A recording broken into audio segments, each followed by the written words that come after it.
अस्सलाम वालेकुम। मेरा नाम मोहम्मद वकार अतीक है और मेरा ताल्लुक कनेक्ट रियल एस्टेट से है। गल्फ के मेरे भाई, मेरे दोस्त, मेरे सारे ओवरसीज व्यूअर्स, मुझे अंदाजा है आप लोगों को कोई ना कोई एक चीज तो कराची में चाहिए। पंजाब के लोग पंजाब में कर रहे हैं, उन्हें करने दें। वो लोग जो कराची के अंदर परचेजिंग करना चाहते हैं वो सोच रहे हैं, ढूंढ रहे हैं कि कहाँ जाए। और जब वो मार्केटिंग में जाते हैं तो उनको बहुत सारे लोगों को तो दुख दर्द ही याद आया था कि बेडों कराची हुआ करता था, वहां हमने कुछ प्लॉट लिए हुए थे, 23,000 एकड़ बिकी हुई है और वो भी डबल ट्रिपल। तो वो एफेक्टिव मेरे दिमाग में आ जाते हैं। जब लोगों से बात करो तो वो एफेक्टिव होते हैं ज्यादातर। आज बहुत ज्यादा अपॉर्चुनिटी आपके पास मौजूद है। प्राइम विलाज आपके पास आया है 3 साल की पेमेंट के साथ, आसान एक साथ में 150 गज का विला 2.25 करोड़ में आपको आराम से मिलता है। एक बेहतरीन अपॉर्चुनिटी है, अपना मकान बनाए। आज क्या है, आज बेडों कराची में सबसे ज्यादा चलने वाली चीज क्या है? सबसे ज्यादा चीज चलने वाली बिल्डअप प्रॉपर्टी है। हर बंदे को अपनी रिहाइश के लिए कुछ ना कुछ चाहिए।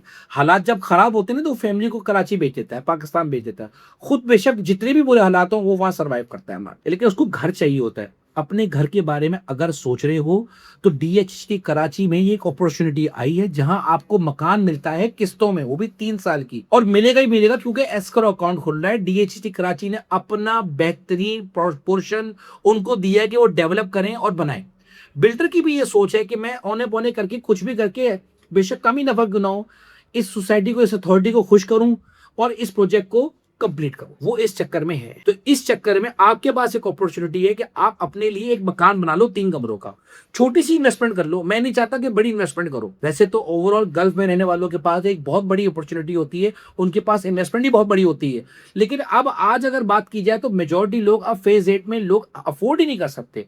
फेज 8 लोगों के हाथों से निकल चुका है क्योंकि 14-15 करोड़ 18 करोड़ से कम की बातें नहीं होती। और अगर सिर्फ वेकेशन हाउस ही चाहिए 2-3 महीने के लिए, या एक एक्स्ट्रा एक आपको हाउस चाहिए कि चलो कभी खुदा ना खास्ता हालात कभी बहुत ज्यादा खराब होते जंग की वजह से, तो रहने के लिए कोई जगह चाहिए। कब तक अपने रिश्तेदारों के घरों में जाके रहेंगे? तो ऐसी कंडीशन में आप 15-16 करोड़ तो इन्वेस्ट नहीं करेंगे ना। मिसाल के तौर पे आप 2 मिलियन, 2.5 मिलियन, 3 मिलियन धर्म तो यहाँ पे इन्वेस्ट नहीं करेंगे। तो आपकी सोच क्या होगी कि यार छोटे से पैसों में यहाँ पे मिल जाए। तो छोटे से पैसों में अगर आज आप परेशान नहीं है, जॉब आपकी अल्हम्दुलिल्लाह फिक्स्ड है, तो अपना मकान लाजमी बनाओ। और कहाँ बनाओ? डीएचटी कराची में, क्योंकि वो एक अथॉरिटी है। वहां किसी के साथ फ्रॉड नहीं हुआ वाला अब्दुल्ला। पहले सेक्टर में जैसे इकबाल विला, कायद विला आया था ना भेड़ों कराची में, लोगों को अपॉर्चुनिटी मिली थी, लोगों ने मकान बनाए थे। तो समझो वही 2016 वाली अपॉर्चुनिटी आपके पास दोबारा आ गई है। अगर आपकी वो अपॉर्चुनिटी मिस हो चुकी है, एक साथ पेमेंट नहीं कर सकते ना विला की। आज जो बंदा डेवलपमेंट को देख के इकबाल विला, कायद विला लेना चाहता है तो इकबाल विला, कायद विला का रेट क्या है आज? और यकमुश्त पेमेंट है। तो यकमुश्त पेमेंट दिए बगैर आप यहाँ आज किस्तों में, क्योंकि रहना तो आपने है नहीं, किस्तों में आज आप मकान ले सकते हैं। और अगर मकान नहीं भी चाहिए तो प्लॉट आप ले सकते हैं। प्लॉटों की क्या पोजीशन है? 1,70,00,000 से 80 लाख में अच्छा 500 गज का प्लॉट आपको 6AB, 7AB, 7D अच्छी लोकेशंस के प्लॉट, 3AB ऊपर रेट निकल चुके हैं। 1,70 से 80 लाख का टारगेट बना लो, मिल जाएगा अच्छा प्लॉट आपको। क्या करना है कि 1,80 लाख को टारगेट करो, फेज से टारगेट करो। 1/10 की रेशो बनती, कुछ भी रेट नहीं है, कुछ भी रेट नहीं है। इसीलिए मैं कहता हूं सस्ता है, क्योंकि स्कीम 33 में 30 फीट की गली में 125 गज का प्लॉट, 120 गज का प्लॉट कितने का मिलता है? 1,80 लाख का। तो पूरे शहर में इतना बड़ा डिफरेंस तो कभी भी हमने नहीं देखा, ना कभी आएगा। पंजाब में भी चले जाओगे इतना बड़ा डिफरेंस नहीं मिलेगा। आज कनेक्टिविटी वहां आ चुकी है। 5 बड़े बड़े इलाकों को वो कनेक्ट कर रहा है। इंडस्ट्रियल जोन को वो डीएचटी कराची कनेक्ट कर रहा है, भेड़ों कराची भी कनेक्ट कर रहा है। देखो भेड़ों कराची में लोग ट्रस्ट करने को तैयार नहीं है। बहुत सारे इफेक्टिव है वहां पर, मुझ समेत, आप समेत, और लोग ठंडी आए भरते हैं भाई भेड़ों कराची के नाम सुन के। मैं ये नहीं कहता कि उसका भी रेट नहीं बढ़ेगा, लोग ट्रस्ट ही नहीं करते थे कि क्या वाकई भेड़ों कराची 6-7 साल में बन जाएगा।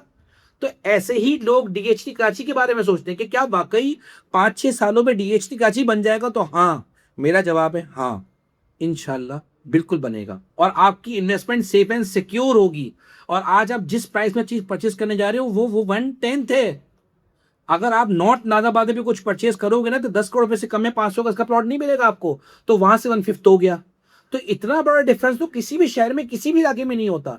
नया नाजाबाद में चले जाओ, नई सोसाइटी है, वहां पर भी रेट नहीं, वहां नॉर्थ नाबाद से रेट बढ़ चुका है। तो जो नई सोसाइटी होती है, नई डेवलपमेंट होती है, नई सड़कें होती है, नई प्लानिंग्स होती हैं, उसका रेट पुरानी जगह से ज्यादा ही होता है। और ये इन्वेस्टमेंट करने वालों को इस चीज के बारे में इल्म है। जो प्राइसेस आपको आज मिल रही है वो कल नहीं मिलेंगी। आपका खादिम हाजिर है, कोई भी बात हो पूछो। जज़ाकल्लाह खैर।